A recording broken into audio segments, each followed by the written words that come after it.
is Sandra with Trading Made Simple. I'm here to show you short-term proven strategies. People think trading is a one-size-fit-all market. It's not. We live trade and train daily. Let's talk trading. Good morning. Let's talk trading. I just love that intro. Thank you so much. So, hey guys, let's take a look at what happened with our Google trade last week. Does anybody remember what happened to Google? We actually did a put debit spread. For those of you that are not familiar with a debit spread, really is a nice trade vehicle to be able to just hang on and let it ride. And typically speaking, I like to take profit when I'm about 50%.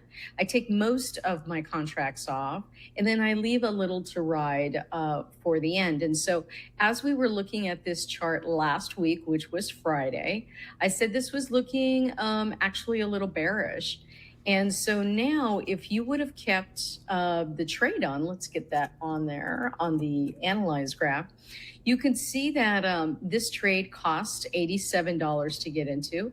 You were able to make 2 to 1, which means $163. And you can see where the trade is at today, closing it before the day is done, right? You made the entire 163. So you made 2 times what you put into it.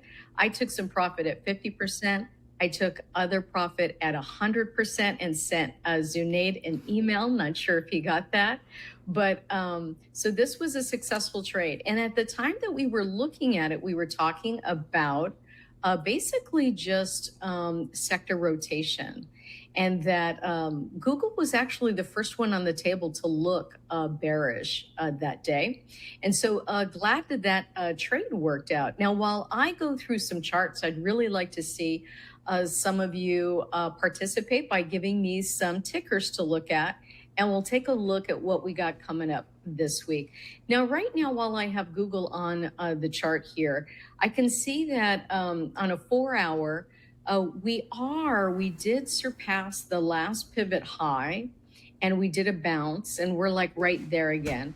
Now, typically speaking, you know, everything ebbs and flows. Nothing just, nothing just goes down in a straight line or goes up in a straight line. So when I'm looking at Google here and I see that we have earnings, let's see, on July 23, which basically is next week, I could see a bounce up to the 20.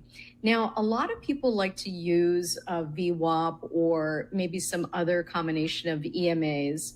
I do a lot of programming of my trades. So I'm mostly probably an 85% automated trader. So I do everything on the weekend, basically spend about 20, 30 minutes.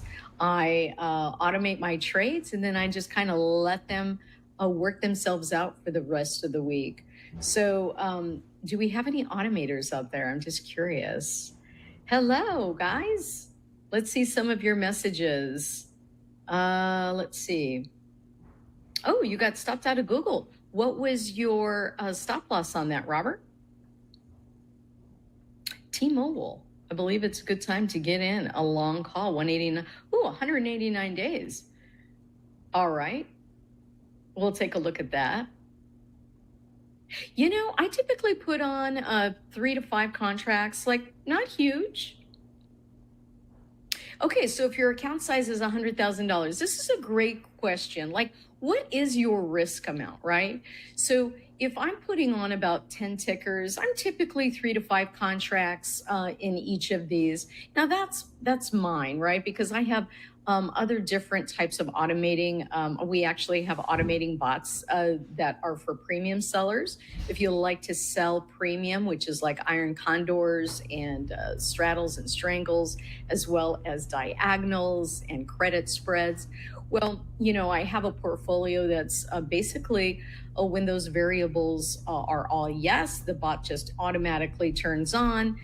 Buys the contracts or sells the contracts because we're premium sellers.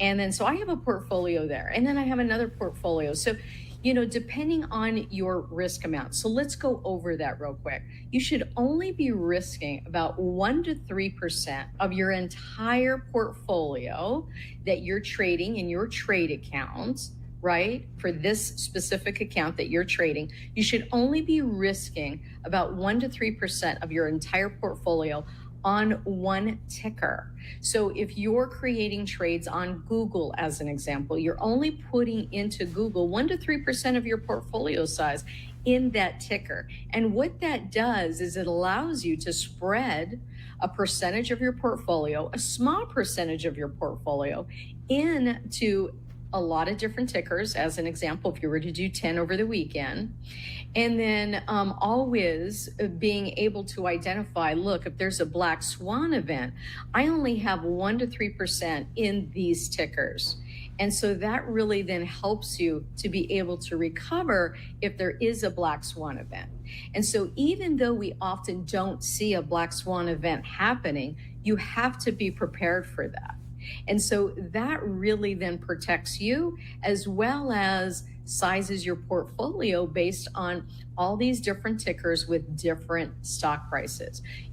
Buying shares or buying Google at 178 is completely, well, maybe not that. How about, something like American Airlines, where it's a $10 stock. So buying some calls on American Airlines is going to be a lot less cheaper than buying Google calls. And so if you then start utilizing that 1 to 3% in each one of your tickers, what it does is it averages that out.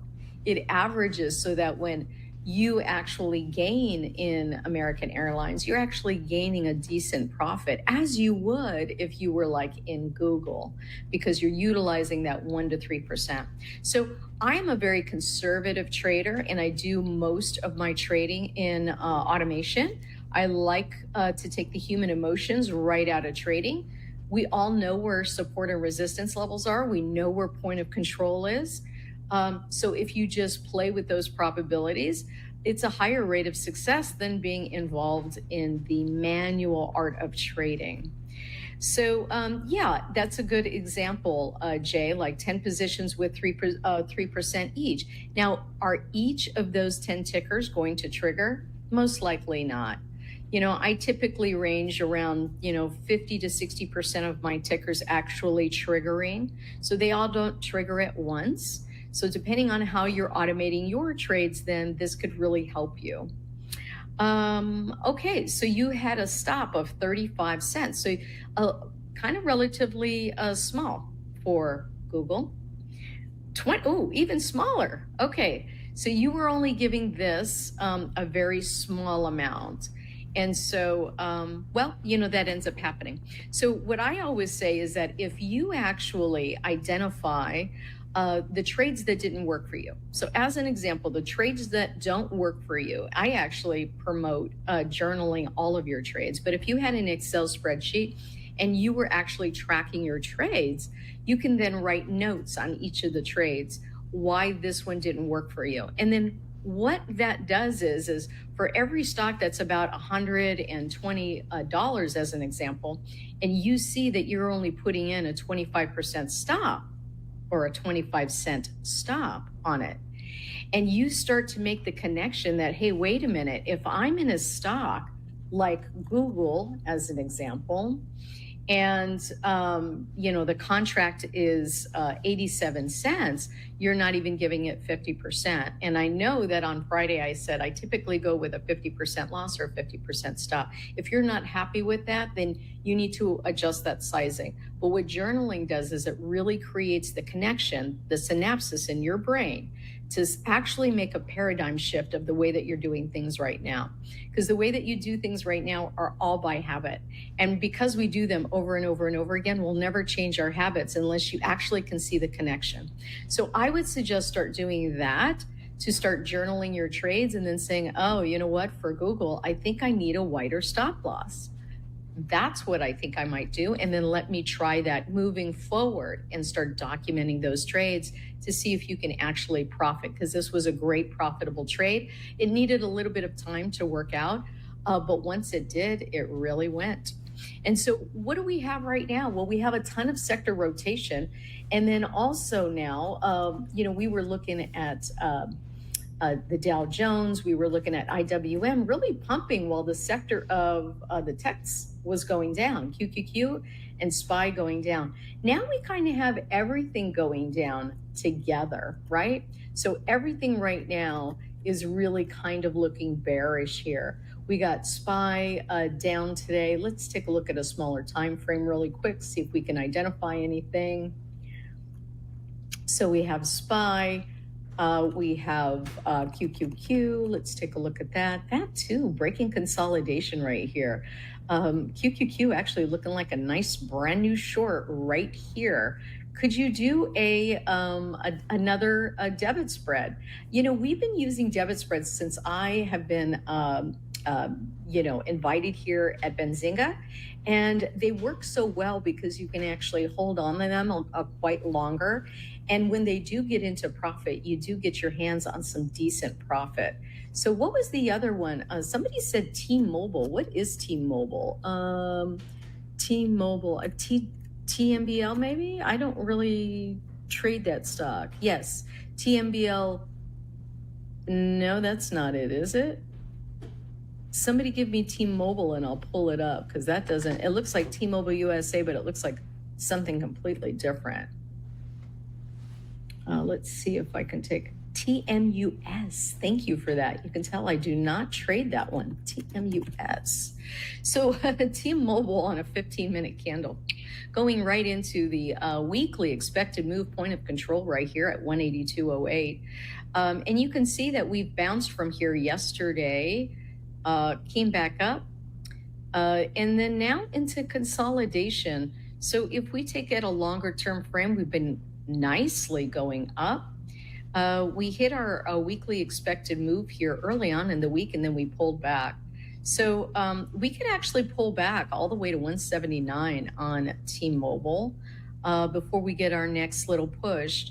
Now, you can see that the weekly expected move for next week, right? Now, because today's Friday, the point of control typically will follow whatever price is. And then starting next week, if we open up above where we closed, then we have an opportunity to go bullish. I know this sounds like really simple, right? Believe it or not, it works. So if I'm looking at our last point of control, our last actual pivots. Our actual pivot high was at 182.61.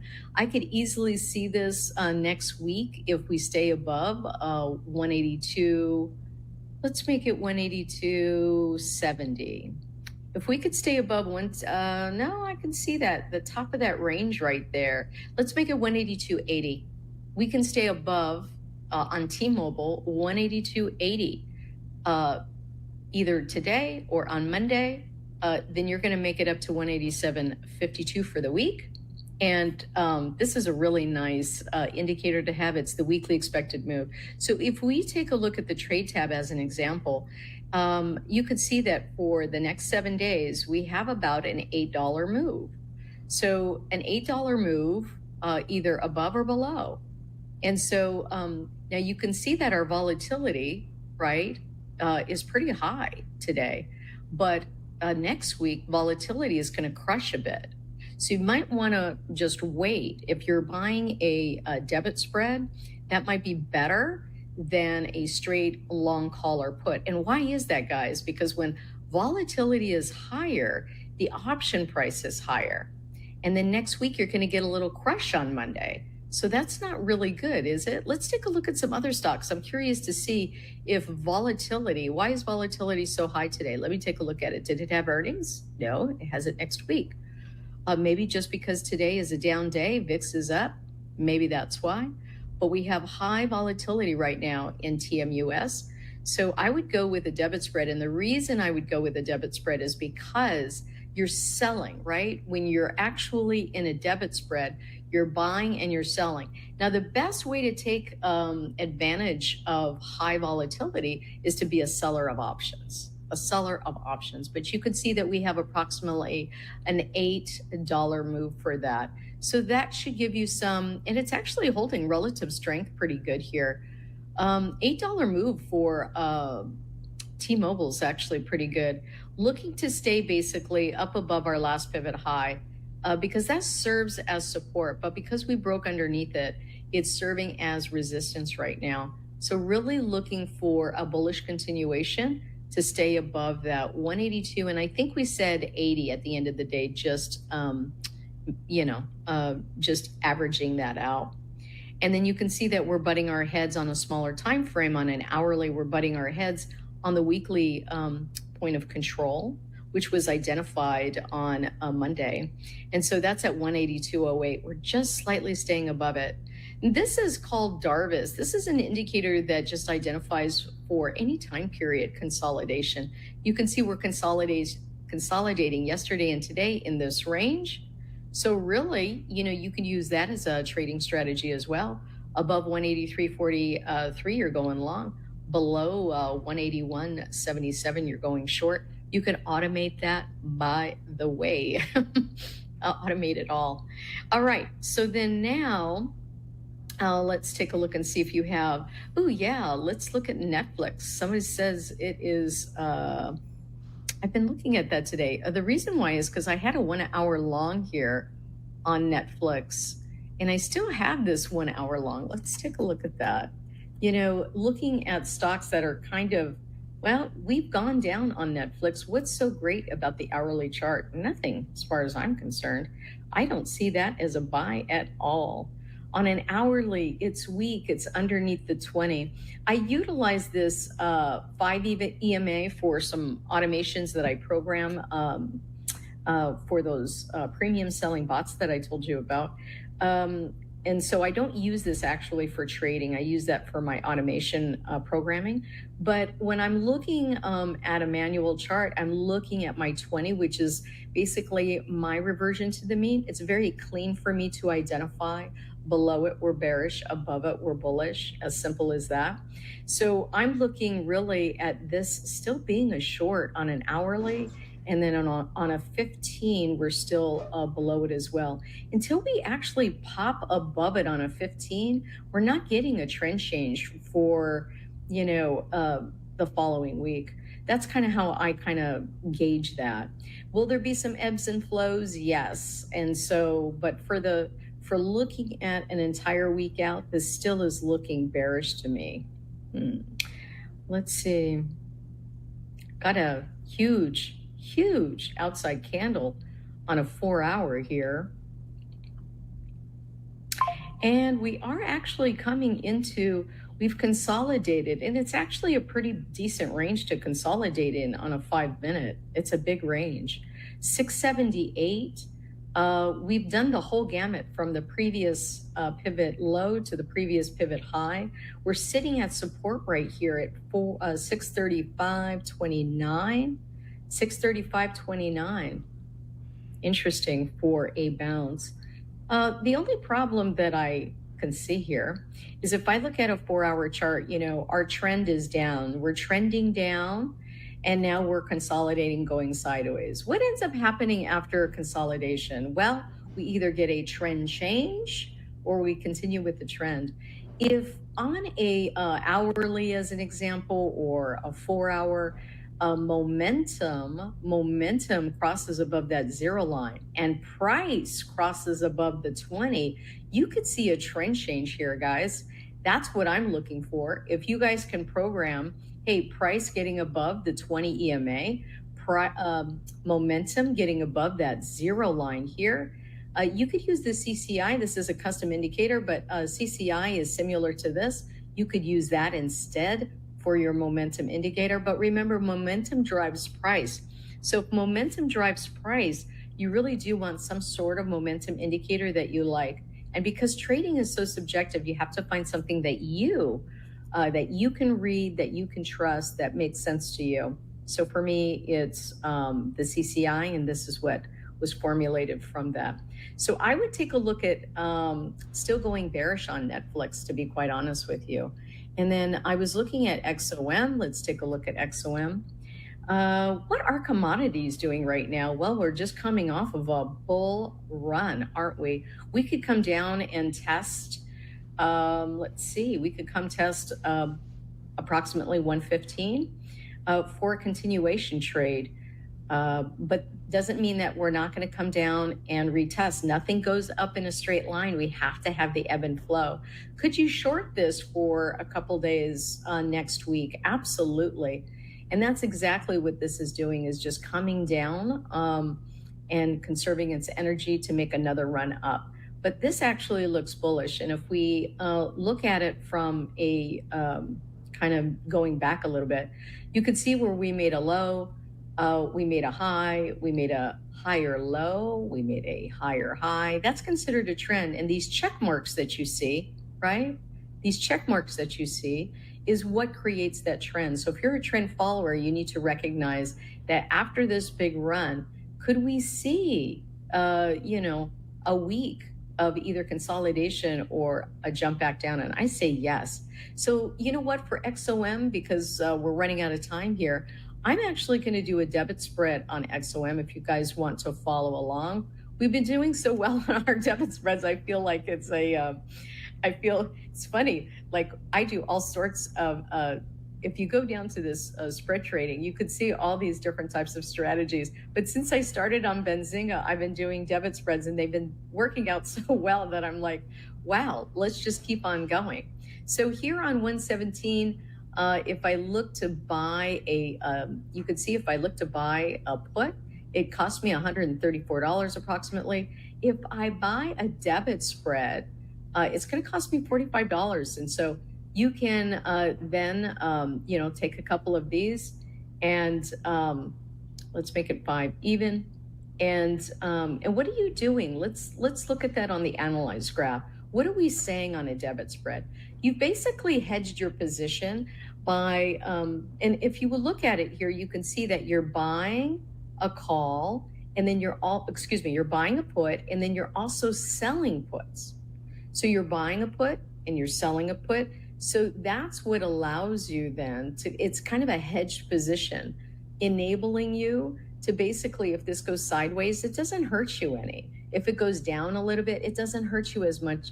If it goes down a little bit, we're going to be in profit. If it goes up a little bit, because we're not going bullish, if it goes up a little bit, it's not going to hurt you as much as if you bought a straight put. So if you haven't used any of these, I would definitely recommend it. And so we're really looking for this position to go down below, let's see, 116.58. So to go below our sold strike, which is 116. If we end up going into 116 and we stay in this area, you can see where we profit. And then also if it just stays where the blue graph is, okay? If time deteriorates and you just stay on this side of that blue line, then towards the end of the day on Friday, you could go up to approximately $300 as this pink line, which is time decay, rises. It will rise up here and you will see your trade actually start to create more premium. So with that in mind, I really like this position.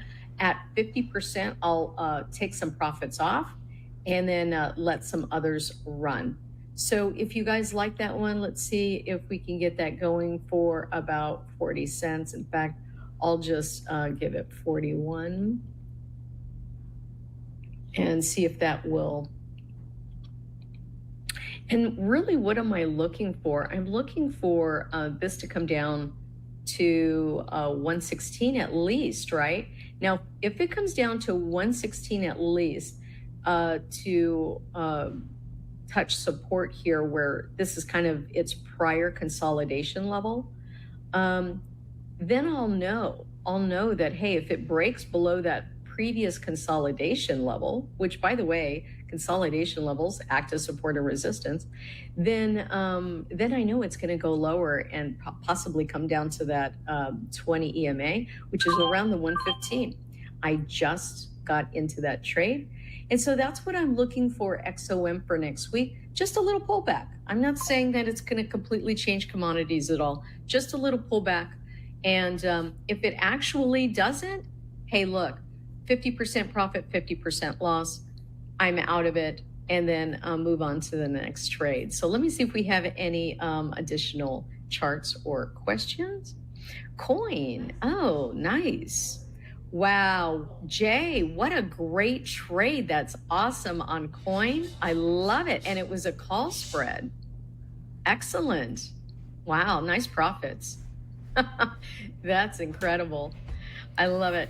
Which of the vertical spreads do you prefer? Oh, I actually, I do them all. I like the call vertical spreads, the put vertical spreads. I like selling also. If you're selling a call spread or selling a put spread, they're opposite from one another. So if you are a premium seller, you ever heard of that, 80% of options expire worthless? Well, if 80% of options expire worthless, I may want to sell some of those so that I'm part of that 80%. And that's what a lot of advanced traders do, is they sell premium as well as going directional. If you can know a couple different strategies that you have under your belt and you feel confident with, oh my gosh, it's going to just completely change the way you trade. If you can take your human emotion, do some quick analysis on a chart, know how price ebbs and flows, it's going to help you as well become a better trader. So if you're wanting to learn more, tradingmadesimple.org. If you're looking into automation, I have a great program up. Just go to tradingmadesimple.org/autopilot, and you'll be able to learn more about this masterclass that I put together. Awesome. Well, appreciate you hanging out. I mean, you got Tesla coming up next week, so that'll be one to kind of hear about. I know we've got my man Harris in the back almost ready to go, but any final thoughts before we go? Final thoughts on Tesla looks bearish to me. Yeah. But that can change in a moment's notice, right? So yeah, actually breaking the weekly expected move this week. That's bearish for next week if it stays under that level. And that level is around that 240.82, guys. Look at it. It's right there. And the reason that's so funny, all these support and resistance levels, they act as fake out zones. So be aware of it, that, price can sit there and vacillate for a couple days, driving people nuts. So really, if we can get a nice, clear candle underneath that 243, let's just say,